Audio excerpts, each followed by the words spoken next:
A gente tem que começar a olhar para essas populações utilizando ferramentas matemáticas. Por quê? Porque a gente precisa quantificar o comportamento dessas populações, a gente precisa quantificar incidência, taxa de doença, prevalências, que coisas estão acontecendo, e a gente pode utilizar modelos matemáticos, que vão dizer modelos bem simples, como regressões, até modelos mais sofisticados, como que a gente faz, que é modelagem de um espalhamento de surto e coisas muito mais complexas que envolvem inteligência artificial, machine learning e outras coisas.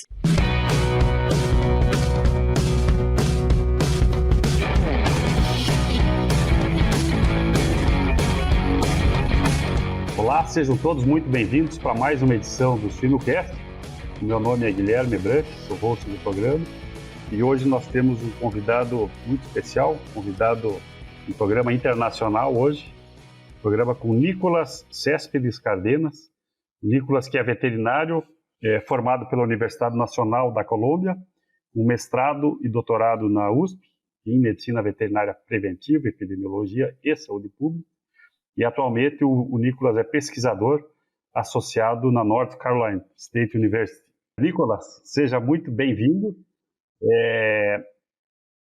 Sempre chamando a atenção que esse aqui é um programa aberto, um programa democrático, leve, para discutir temas atuais da nossa cadeia, buscando os produtores, os futuros produtores, todo o pessoal da academia, tu que é da academia como um instrutor, e também quem está na academia como estudante ou futuro estudante, futuro profissional, os nossos consumidores. Eu sempre chamo a atenção também dos nossos não consumidores da nossa carne suína.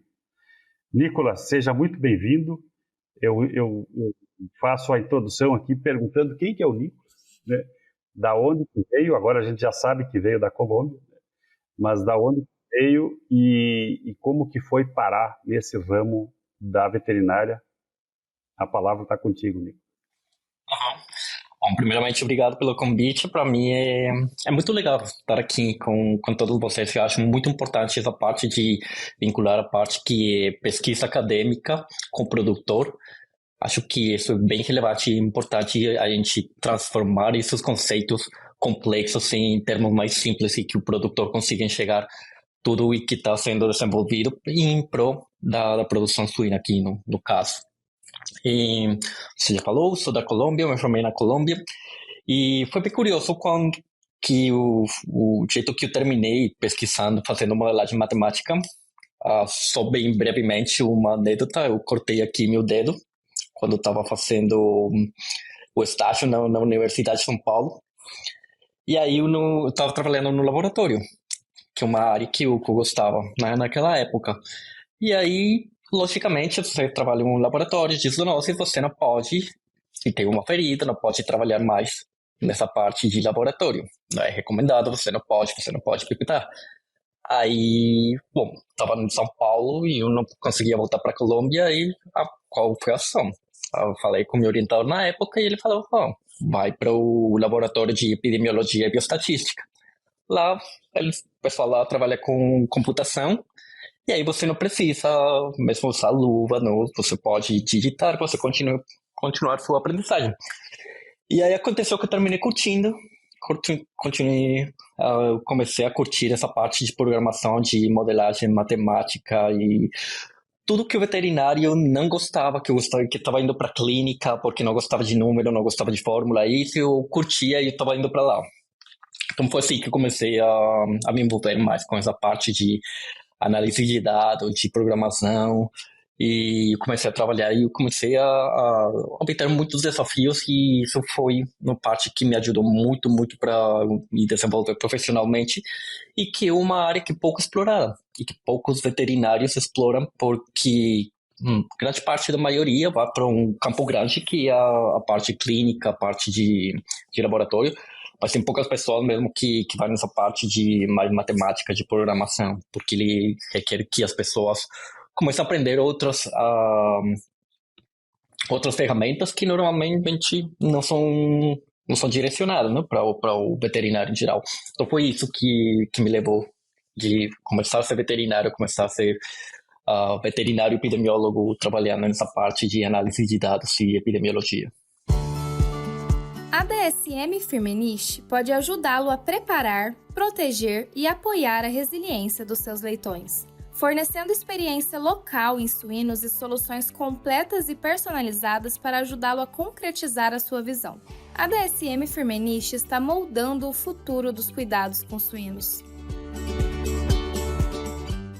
De um corte por uma curtida em outra área. Uhum. Isso foi história. Vamos lá, que são os desafios da vida. Eu achei interessante aqui a tua introdução dessa questão da pesquisa acadêmica para atender às necessidades básicas do produtor de uma maneira mais simples, né? Casualmente, eu fiz uma entrevista ontem com o professor Ivan Bianchi, aqui do Brasil, de Santa Catarina, e nós tivemos uma boa conversa sobre estatística, sobre a preparação dos experimentos e como que isso, e de uma mesma frase, como que a estatística vai ajudar na prática, né, na pesquisa prática, o produtor e as suas definições. Muito bom. E tu fez também um comentário, Nicolas, e esse é um comentário bastante recorrente na nossa veterinária, das pessoas, eu vou fazer veterinária porque eu não gosto de matemática. Eu sempre falo que eu já ouvi 3 coisas, eu vou fazer veterinária porque não sou muito chegado nas matemáticas, porque eu prefiro tratar com os animais e não com as pessoas, e tem uma outra, que eu não sei muito lidar com o dinheiro, então é melhor eu lidar com os animais. Dinheiro, pessoas e matemática não é a nova veterinária, é a veterinária de sempre, que tem um rumo que precisa ser muito bem esclarecido e que fique bem esclarecido para os novos estudantes aí, ou quem não precisa de um corte no dedo para se decidir, né, Nicolas? Exatamente, tem tudo a ver. Tem muitas pessoas que entram nessa perspectiva até eu mesmo, quando comecei a faculdade, entrei com essa perspectiva de o curso de animal, o curso de número, vamos fazer veterinária. E aconteceu que no tempo eu comecei a ver que eu curtia outras áreas. Então acho bem importante já desde o começo da graduação, o pessoal ter um pouco mais de contato e começar a ver que tem outras áreas que você vai curtir. E isso acontece para todo mundo. Tem pessoal que curte pequenos animais e depois começa a ver produção e começa que, não, agora eu curto mais a quantidade de produção de galinha, de suínos, patologia, outras coisas que não estavam no radar no começo. Então, acho bem importante o aluno ter essa exposição a todas as áreas que consiga atender e dilucidar qual que seria o melhor caminho para cada pessoa. Sim. E dentro antes de a gente começar especificamente o nosso tema da modelagem matemática, como associar toda essa tua bagagem da veterinária, primeiro da formação veterinária, para o teu mestrado, doutorado com a preventiva e a epidemiologia, como que associa, nos dá um breve relato aí para quem está nessa decisão, né? Como associar a veterinária, a medicina preventiva, e a epidemiologia que vai impactar na sanidade, vamos dizer assim, e a preventiva no consumo, né? Na garantia da qualidade do produto final. E nos coloca a matemática aí nessa jogada toda, Nicolas, por favor. Bom, primeiramente a gente tem que entender vários conceitos. Quando a gente começa a ver a medicina veterinária, geralmente a visão é indivíduo. A gente está tratando o paciente, a gente está tratando um grupo de pacientes. E, na verdade, que quando a gente começa a entrar um pouco na parte de medicina preventiva e epidemiologia, a gente muda esse visual de um paciente para uma população. E isso traz desafios. Por quê? Porque o que é verdadeiro para um paciente não é verdadeiro para todo mundo, mas o que é verdadeiro para uma população nem sempre atende a todo o grupo de pacientes. Então a gente ia começar a trocar um pouquinho essa abordagem. E como que a gente faz isso? como a gente sabe que tem uma variação, a gente tem que começar a olhar para essas populações utilizando ferramentas matemáticas. Por quê? Porque a gente precisa quantificar o comportamento dessas populações, a gente precisa quantificar incidência, taxa de doença, prevalências, que coisas estão acontecendo, e a gente pode utilizar modelos matemáticos, que vai dizer modelos bem simples, como regressões, até modelos mais sofisticados, como que a gente faz, que é modelagem de um espalhamento de surto e coisas muito mais complexas que envolvem inteligência artificial, machine learning e outras coisas. A questão não é quanto mais sofisticado é melhor, não. É qual ferramenta vai atender a pergunta que você está fazendo. E aí que tem um contexto muito grande de abordagens matemáticas que a gente pode utilizar. A gente fala muito de matemática, mas quase tudo a gente se centra em estatística, que é o ramo que estuda, que ajuda a gente a descrever esses fenômenos que a gente está visualizando na população e conseguir ver se eles têm um efeito ou não, ou se é diferente de outros grupos para a gente tirar conclusões. Então, geralmente, a gente utiliza muito essa parte de estatística, na parte de bioestatística, e depois disso a gente utiliza uma parte de modelagem para conseguir atender perguntas bem mais complexas. Então, e assim como a gente vai integrando tudo. Quando a gente tem perguntas mais complexas, coisas assim, a gente já começa a ver que se a gente obtém resultados, esses resultados a gente começa a aplicar para a população e a gente começa a encaixar isso com a medicina preventiva. O que é feito ou quanto a gente precisa fazer para ter um efeito numa população. E aí é muito importante aqui entre essa parte matemática para a gente saber o quanto é muito, o quanto pouco. E isso é que eu acho o grande ganho de fazer essas estatísticas, essas modelagens, que a gente consiga quantificar qual seria o tamanho feito e quanto eu preciso fazer para cada pergunta que a gente quer fazer. Certo. Pegando um pouco da realidade do desempenho zootécnico, a gente trabalha muito com as correlações. Vou deixar uma bem simples aqui. Quanto que a taxa de parto, qual que é a correlação da taxa de parto sobre o número de leitões desmamados por fêmea? Fazer a continha lá da correlação, quanto que uma taxa maior ou menor vai aumentar ou diminuir o número de leitões. E também, na modelagem matemática, a questão da nutrição, né? Os modelos, a modelagem na nutrição.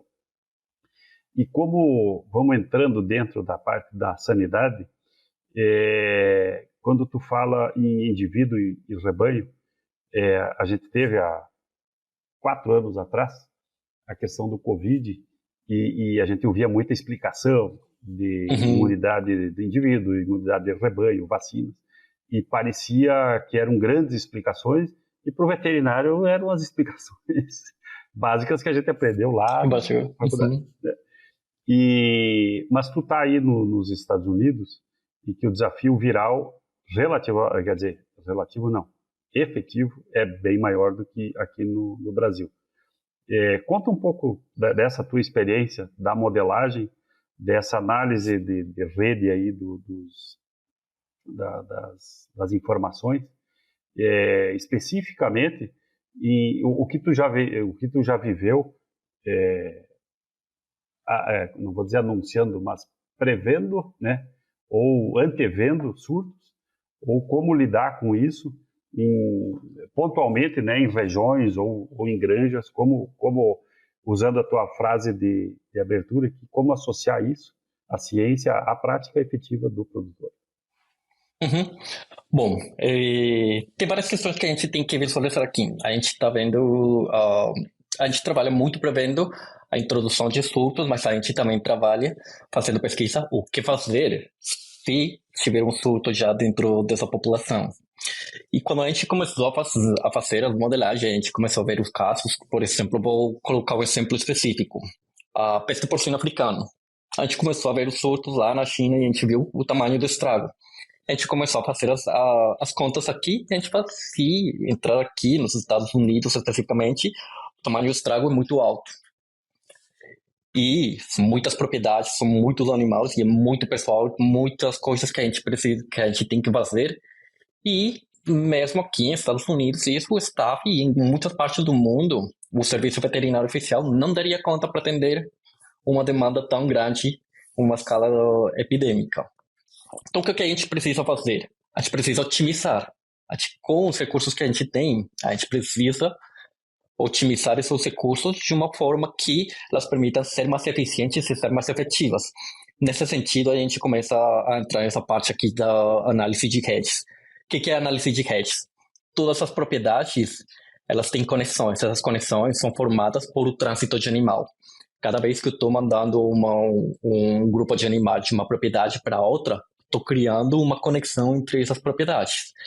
E quando a gente começa a construir uma rede, a gente começa a ver que a gente consegue representar toda a cadeia produtiva, desde as creches até as terminadoras. A gente consegue ver como que isso. Só que no meio do caminho tem muitas interações entre propriedades. E a gente não só analisa uma propriedade como um todo, mas também as conexões dessa propriedade e as conexões das conexões dessas propriedades. E dessa forma a gente consegue determinar qual propriedade é super recebedora e qual propriedade é super espalhadora. E a gente começa a ver que propriedades elas são mais importantes e quais a gente teria que focar. Por exemplo, se a gente conseguir ver aqui no North Carolina uma propriedade que ela é super espalhadora, a gente consegue focar medidas de controle, de biossegurança, de quarentena nessa propriedade, e ela vai ter um efeito muito mais alto que se eu pegasse um número maior de propriedades ao redor. Então, quer dizer, com os recursos que a gente tem, a gente está focando em umas poucas propriedades para ter o mesmo efeito e a gente faz isso de uma forma mais rápida, mais efetiva, mais barata e com resultados bem semelhantes ou até melhores. Então, esse é o ganho de começar a fazer e escrever essa análise de redes. É claro, quando a gente vê isso tudo em uma escala populacional. Sim. E qual que é efetivamente,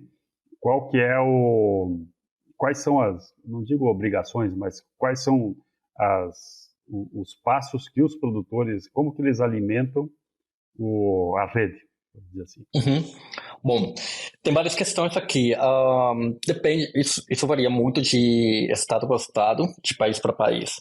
No caso do Brasil, por exemplo, tem a GTA, que é o produtor que declara e o produtor que declara qual animal está movimentando de um lugar para outro e também ele declara qual que é a sua população.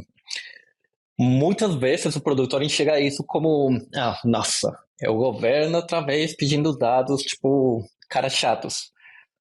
Mas pra gente, quando a gente faz esse tipo de análise, esse tipo de dados é tudo, porque a gente consegue, quanto melhor os dados de entrada que a gente tem para fazer as análises, é melhor as saídas e as respostas que a gente tem. Sim. Então, na parte do produtor, ele não só vê que quando ele não só está sendo fiscalizado quantos animais estão movimentando, ele também está contribuindo a criar projetos que contribuem para descrever qual que é a estrutura como um todo e como que a gente pode proteger o sistema de produção em geral, utilizando os dados dos próprios produtores. Então, esse seria como o principal ganho que a gente tem. Conscientizar o produtor que ele tem que declarar, que ele tem que ter o saldo atualizado, no sentido que isso vai ajudar a ter resultados mais refinados, mais acurados, e isso ajuda muito a ter melhores ações de controle, a estabelecer políticas de ações de controle que sejam mais acordes com a realidade. Então, acho que nesse sentido de pesquisa e com o produtor, ele tem que ser um pouquinho mais ciente que compartilhar os dados dele vai ajudar a, não só a fiscalizar tudo, mas também ajuda pesquisadores como a gente aqui a criar modelos que vão favorecer a saúde animal em nível populacional bem maior. Então, o impacto que tem é maior. Sim. E aí tu fala a GTA como o GTA, né, o Guia de Transporte Animal, como o grande impacto aí, mas tem toda a movimentação de todos os transportes que são feitos também dentro da granja, né? As entradas de rações, saída de leitão ou entrada de leitão num sítio 2, sítio 3, sêmen, todos os visitantes, né? Toda essa rede que vai formar o grande banco aí de análise, né? E uma curiosidade, Nicolas, são feitos como é que é, exercícios práticos simulados em relação a eventuais surtos ou desafios com os produtores ou com as empresas? Tem várias questões aqui. Sim, são feitos esses simulacros. Aqui nos Estados Unidos faz pouco tempo, foi feito um simulado da introdução de peste porcina africana. E eles fizeram tudo. Tem que chegar o exército, tem que fazer todas essas valas, todas as ações de controle, tudo para eles ser cientes de quais são os passos que eles têm que fazer. E recentemente na parte do Brasil, curiosamente, uma semana atrás, eu estava participando de um simulado de um gabinete no Rio Grande do Sul, utilizando justamente a modelagem matemática.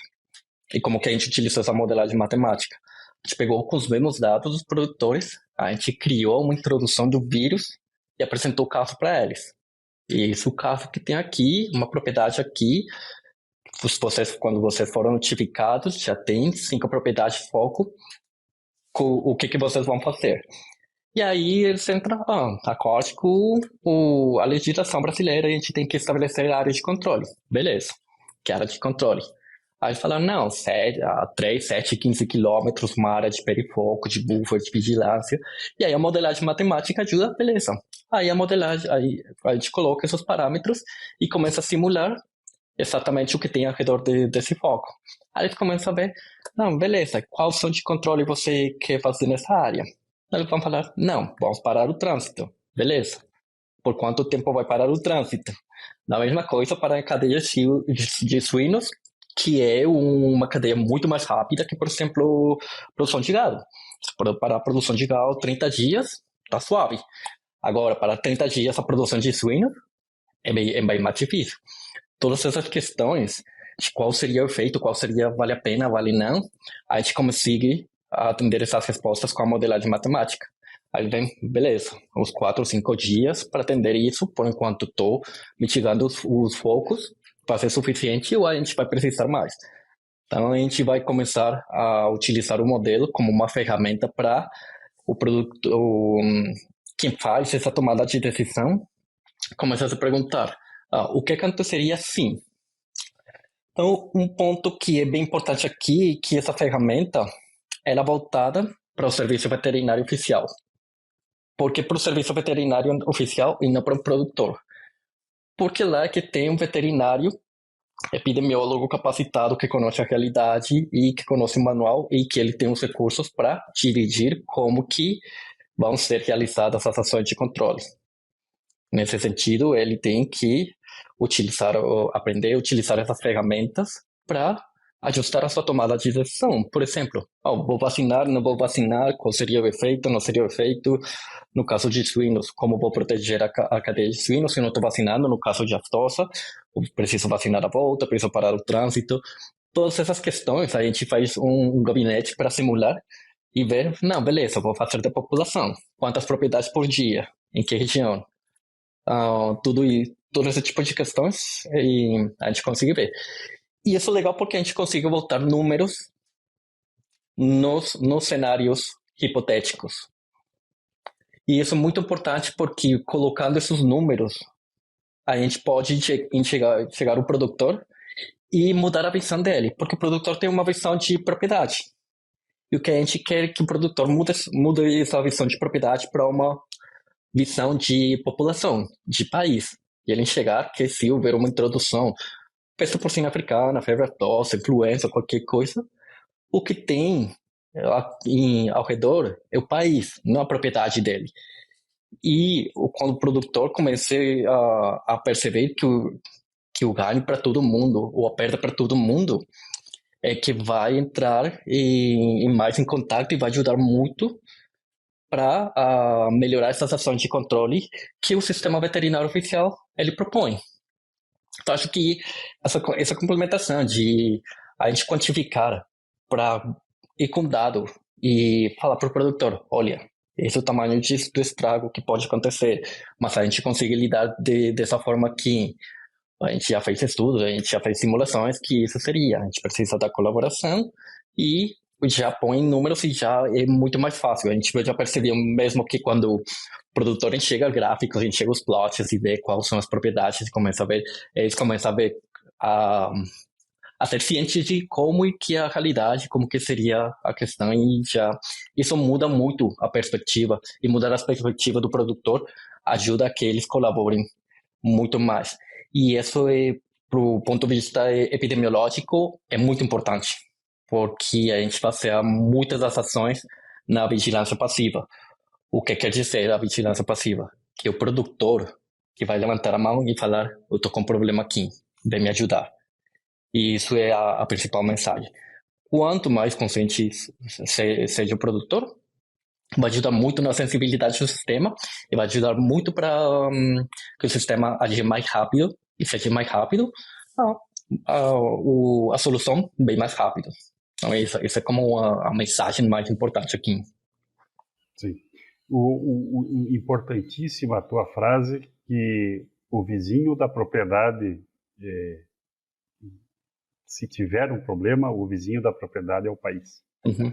Isso. É assim que começam as grandes, assim começou na China, que hoje a Europa, enfim, todos os que estão convivendo com a peste suína africana, os grandes impactos que tem, né? Mas começa dentro de um animal e dentro de uma propriedade que eventualmente, quer dizer, que vão ter vizinhos, né? Eu acho muito importante essa questão do simulado, porque é justamente isso. Normalmente as nossas granjas, elas estão em cidades pequenas, né, no interior, e que tem muitos vizinhos, né, e que se tu for fazer uma zona focal ou perifocal aí de 2, 5 ou 10 quilômetros, às vezes entra dentro da cidade, né, e às vezes entra dentro da cidade, né, e quando envolve essa questão, pô, vamos depopular ou vamos eventualmente passar por um sacrifício, se for considerar a avicultura, ou qualquer uma, teve no interior do Rio Grande do Sul, em Joia, o evento da febre aftosa, há vários anos, o número, quantas retroescavadeiras vão ser precisas? Quem que vai pilotar? Quanto que tem da cidade? Né? Em alguns simulados, a gente percebe que a cidade não tem capacidade, né, para ela sozinha suprir. E a outra coisa importantíssima que tu fala é que o veterinário do órgão oficial, ele é autoridade, né? Ele tem o poder de autoridade nesse caso de tomar a frente dessas ações aí. Interessante, eu sempre digo, a China nos proporcionou para o Brasil, ou para todo mundo, uma grande abertura de mercado, mas nos deu um grande recado em relação à biosseguridade, né? E tudo isso que impacta. A gente tem falado muito das ações sanitárias dentro de granja, e é importante também falar de dentro do escritório do que a matemática pode prever ou antever as situações, né? Eu acho que é importantíssima essa nossa conversa aqui. Mas fala um pouco mais dessa questão aí desse teu trabalho no Rio Grande do Sul. Foi virtual? Tu teve no Rio Grande do Sul? Foi um trabalho que foi presencial. A gente foi com uma ferramenta que a gente desenvolveu aqui na Carolina do Norte. E a gente também, ninguém faz ciência sozinho. A gente também faz parceria com outras universidades. Aqui no caso, a gente fez parceria com a Universidade Federal de Santa Maria, lá no Rio Grande do Sul, que ele já tem desenhado o sistema, uma plataforma para a prevenção da sanidade animal.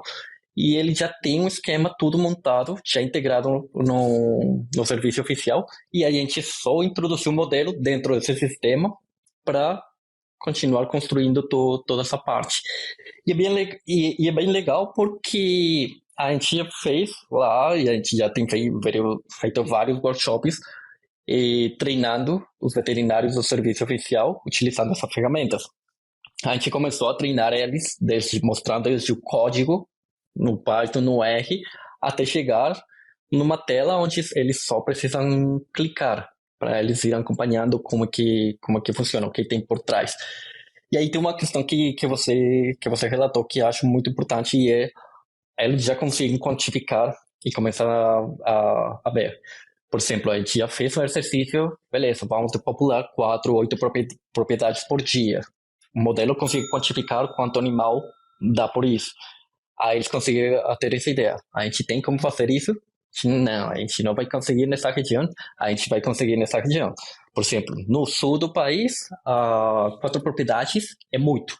Porque cada propriedade tem uns 2.000, 3.000 cabeças de suíno, de gado, independente, e é muito bicho para ser revisado, para ser vacinado, para ser atendido. É muito bicho, não vai dar. Mas lá no norte, uma área menos densa, com propriedades um pouco menores, a gente consegue, beleza, a gente consegue esse número. E esse número varia muito, porque fala, beleza, eu preciso fazer uma bala. Mas lá no sul, quando tem uma propriedade que está espalhada a 5 quilômetros uma da outra, eu vou ter que fazer 5 buracos.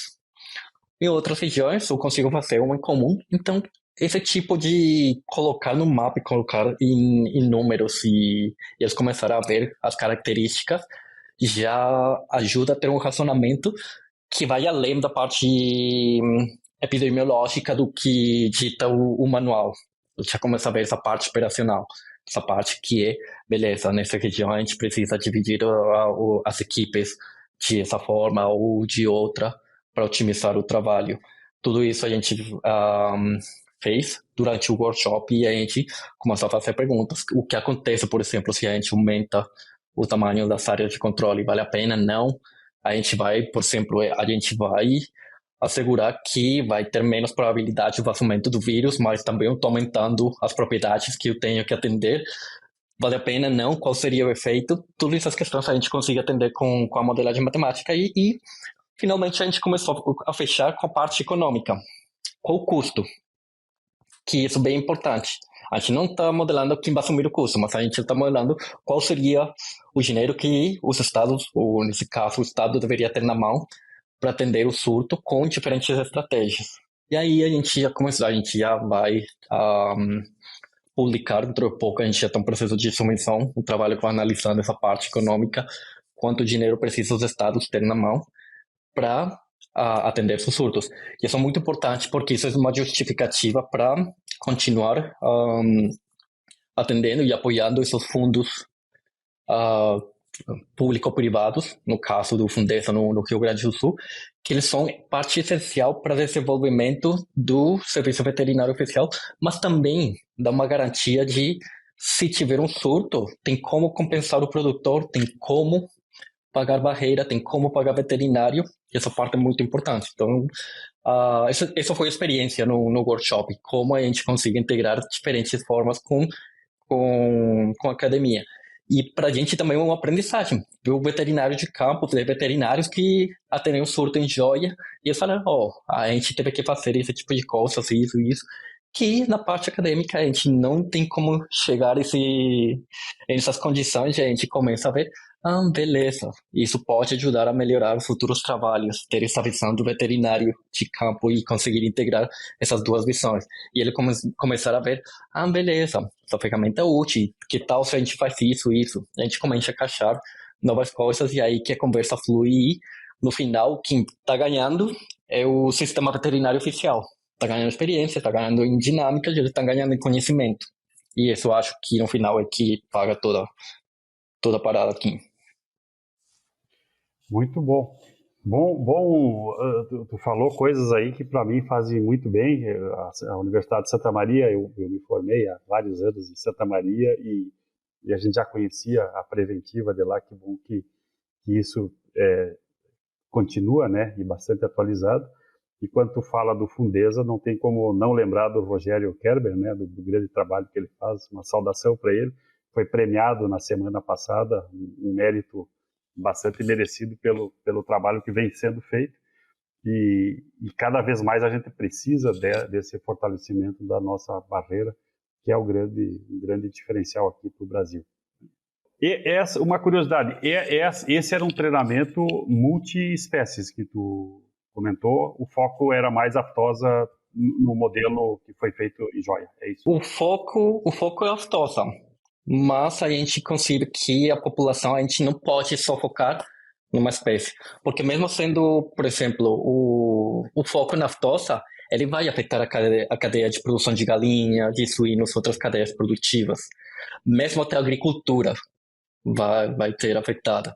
A gente não consegue falar só de suínos, ou só de bovinos, ou só de galinhas, ou separar as cadeias produtivas. Mesmo quando tem uma doença que é restrita a uma população específica. Mesmo caso para a peste porcina africana. Beleza, vai afetar a produção suína. Mas a produção suína também está integrada e tem consequências em outras cadeias produtivas. Se fechar uma área de controle, não vai ser só o suíno que vai ficar aí dentro, isolado. Vai ter outras espécies produtivas. Então, a gente quer que o veterinário tenha uma visão global do problema, não só específico, uma cadeia produtiva, que eu acho que é benéfico para eles, olhar para toda a população como um todo, mesmo que seja uma doença específica ou restrita para algumas espécies. Sim. Eu tive a possibilidade de participar de um simulado semelhante a esse, considerando um surto, um evento viral na avicultura. E nós éramos num grupo grande, de umas talvez 30, 50 pessoas. Nós ficamos num hotel por 2 dias e simulamos como se fosse um caso real, com Google Maps, com Google Earth, toda a simulação, inclusive com imprensa, com colegas simulando o impacto da imprensa. Interessantíssimo, porque enquanto tem alguém fazendo conta lá na modelagem matemática, tem que alguém com calma explicar, né, e convencer as ações para que sejam tomadas, né? Então, essa articulação toda ela é interessante. Uhum. Sim, no final trabalha muito na parte de quantitativa, de modelagem matemática, análise de redes, mas a gente deve lembrar que essa é só uma ferramenta, apenas uma ferramenta de muitas outras que tem que ser utilizadas em conjunto durante um evento epidêmico ou para mesmo a prevenção e controle de doenças na população. A gente fica grato que o Brasil começa a utilizar muito mais frequentemente esse tipo de ferramentas, mas a gente deve lembrar que isso tem que ser integrado com a experiência de campo dos veterinários, com a comunicação com o produtor, fazer que o produtor seja parte da prevenção e das ações é uma parte fundamental.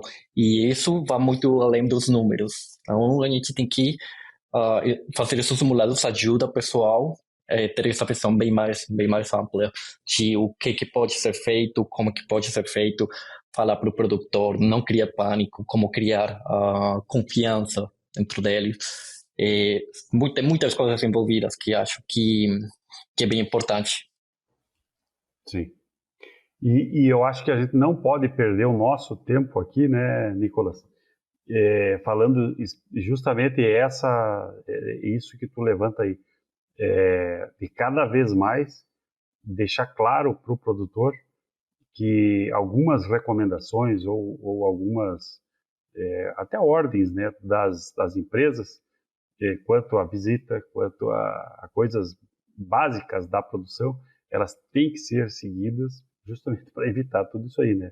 Hoje nós estamos aqui conversando Brasil, Estados Unidos, Colômbia, China, seja lá onde for, cada um dentro da sua especificação e da sua ciência, mas a granja tem que estar bloqueada, né? A barreira da granja tem que funcionar para que toda essa conversa aqui ela seja efetiva e para não se usar, né? Para fazer a prevenção, a medicina veterinária preventiva na essência. Prevenção. Se a gente fala muito que a gente faz muita pesquisa, muita coisa que tomara que não seja utilizado. Exatamente. A gente faz uma modelagem, faz tamanho do surto, tudo isso com a esperança que isso não vai ter que ser necessário de implementar, porque o sistema vai ser forte o suficiente para conseguir lidar com isso, tem um bom nível de biossegurança, tudo. É claro que tem muito desafio na frente. Tem muita propriedade no Brasil, ainda tem muita propriedade fundo de quintal, tem muita propriedade que ainda não está integrada no sistema como um todo, mas tem passo a passo. E essa parte o produtor tem que, o que eu falei, essa visão de país. Se todo mundo vai para frente, todo mundo ganha mais. Acho que essa é a minha principal mensagem aqui. Tá legal. Estamos chegando no final aqui, Nicolas. Agradeço. E uma curiosidade que a gente normalmente termina nossas conversas com uma questão mais leve. Esse colombiano-americano, o que faz nas suas horas de folga? Qual que é o teu lazer? Tem várias coisas que eu costumo fazer. É fazer trilha. Eu amo fazer trilha. Então, cada vez que eu poupo uma grana, não é que vou comprar, é para onde vou. E aí, cada vez que tiver a oportunidade, eu quero ir para um lugar novo. Essa é a principal atividade. E a outra, naturalmente, aqui nos Estados Unidos também é fazer um pouco de esporte, manter a forma também. E de aproveitar a gastronomia. A comida aqui, a comida rápida é ruim, mas tem muita oferta de restaurante internacional, que é muito bom. A gente quer comida de Paquistão, hoje a gente quer comida de Turquia, amanhã a gente consegue, na mesma cidade.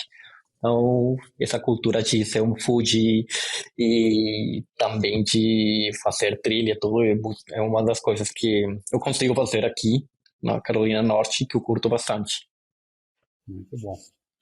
Muito bom. E falando um pouco dessa rede grande aí, tem um recado aqui e te agradeço pela tua participação, que tu já pela segunda vez está fazendo parte de programas como esse.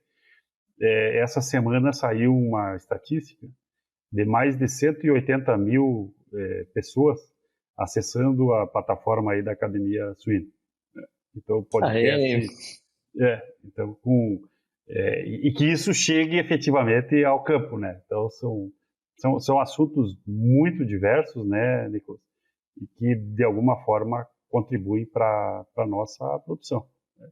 Então, com esse número, eu te agradeço também, né, por fazer parte desse número. Eu acho da hora e eu fico grato de contribuir nesses números também. Para mim é uma honra. Muito legal. Isso. Muito legal.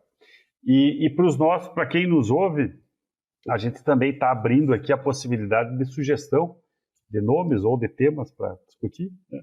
Então, quem quiser sugerir pode mandar um e-mail para hello@wisenethics.com.br e o pessoal vai analisar a possibilidade e também a disponibilidade de quem for falar aqui. Nicolas, te agradeço e te deixo aberto aqui para um comentário final. Não, é que te agradeço e não, só queria falar isso. Obrigado pela oportunidade e também fazer parte de estender essa palavra da área acadêmica para a parte do produtor. Eu acho que é uma das questões mais difíceis da ciência e nesse sentido acho que esse podcast é uma opção maravilhosa para o produtor. Por enquanto está dirigindo tudo, volta lá o podcast, fica atualizado e a gente vai contribuindo para todo mundo crescer junto. Legal. Muito obrigado. Assim a gente termina e nos vemos por aí nesse mundo da suinocultura. Um grande abraço, Nicolas. Abraço. Tchau, tchau.